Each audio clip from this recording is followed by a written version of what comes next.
गोंडखेड तालुका जामनेर येथील जामनेर तालुका सहकारी साखर कारखान्याच्या मालमत्ता विक्रीचा निर्णय संचालक मंडळाने घेतला आहे.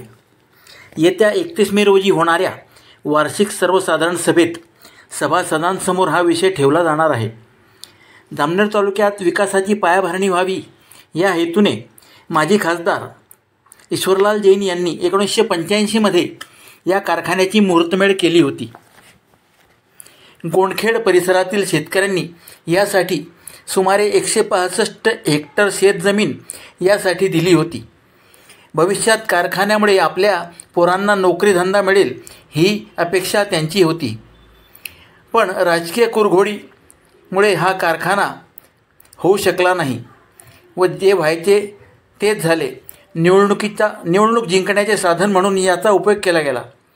शेवटी आता कारखान्याची मालमत्ता विक्री करण्याचा निर्णय झालाच असेल तर मिळणाऱ्या रकमेतून ज्या शेतकऱ्यांनी आपली जमीन दिली त्यांना व भागभांडवल गुंतवणूक केलेल्यांना याचा मोबदला मिळाला पाहिजे अशी रास्त अपेक्षा केली जात आहे.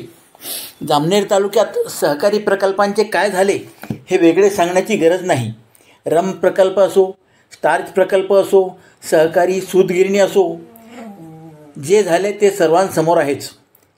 साखर कारखान्याची उभारणी होऊ शकणार नाही अशी कबुली आता संचालक मंडळाने दिली आहे. साखर कारखान्याच्या भागभांडवलावर इतर बोजा मोठ्या प्रमाणात आहे. जिल्हा बँकेचे देणे आहे, खाजगी बँकेचे देणे आहे. ते देऊन जी रक्कम उरेल त्यातून शेतकऱ्यांचा भागभांडवल परत करावे लागणार आहे. याबाबत साखर कारखान्याचे चेअरमन सुभाष बोहरा काय म्हणतात ते ऐका.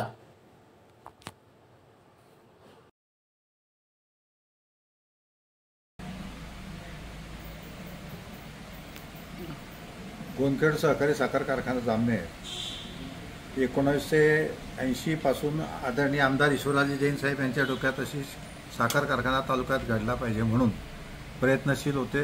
1987 मध्ये आम्हाला कारखाना बनवण्याची परवानगी मिळाली. 2-3 वर्षात आम्ही कारखाना उभारण्याकरता प्रयत्न केलेत. लोकांनी शेअर्स घेतलेत, शेअर्स जमा झालेत. ATVA म्हणून कारखाना बनवणारी 2500 टनाची कंपनीचा आम्ही व्यवहार केला. त्या कंपनीला काही अडचणी आल्यामुळे कंपनीने सप्लाय केला नाही. त्याच्यानंतर IDBI बँक ही आमची फायनान्स देणारी बँक होती. तिला अडचणी आल्यामुळे बँकेने आम्हाला लोन दिलं नाही आणि म्हणून हा मशिनरी खरेदीचा कारखाना लेट झाला आणि कारखानदारी तिथेच थांबली. त्याच्यानंतर अनेक प्रयत्न केले पण त्या प्रयत्नाला काही यश आलं नाही. तालुक्यात शेतकऱ्यांच्या हिताकरताच बाबूजींना हा घेतलेला निर्णय होता.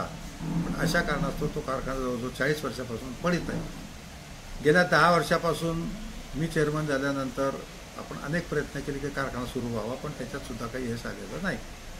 मशिनरी घ्यायला 40 वर्ष झाले ना. 40 वर्षाच्या मशिनरीला स्टीलचं असल्यामुळे याच्यात सगळं स्टील खराब होतं आहे, मशिनरी खराब होते. म्हणून आम्ही संचालक मंडळाने निर्णय घेतला की आपण याच्यावर काहीतरी निर्णय घेतला पाहिजे. मेनवाईल इलेक्शन लागलं आणि इलेक्शनमध्ये आमची बॉडी परत नॉमिनेट केली गेली. साखर संचालकांनी याच्यावर 2 वेळा प्रशासक बसवण्याचा प्रयत्न केला आणि बसवले. पण आम्ही त्यांना विनंती केली की तुम्ही आम्हाला निर्णय दिला, बॉडी बसवली आणि मग असा प्रशासक बसवण्याचं काही कारण नव्हतं किंवा मग तुम्ही इलेक्शन घेण्याचं काही कारण नव्हतं. आम्ही हायकोर्टात अपील केलं आणि हायकोर्टाने आम्हाला निकाल दिला की नाही तुमचा राईट आहे, तुम्हालाच काम करण्याचा त्यांनी अधिकार दिला पाहिजे आणि त्यांनी हायकोर्टाने निकाल दिला.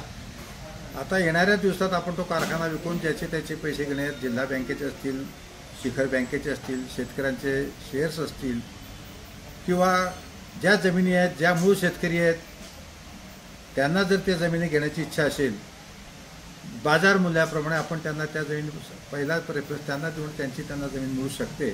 अर्थात त्यांची घेण्याची बॉडीची किंवा सगळ्यांची इच्छा असेल तरचाच हा प्रश्न आहे. आणि त्या अनुषंगाने आपण 31 तारखेला जनरल मीटिंग काढलेली आहे. जनरल मीटिंगचा ठराव झाला आणि सगळ्यांनी जर मान्यता दिला तर आपण पुढच्या प्रगतीची वाटचाल करणार आहोत. ओके.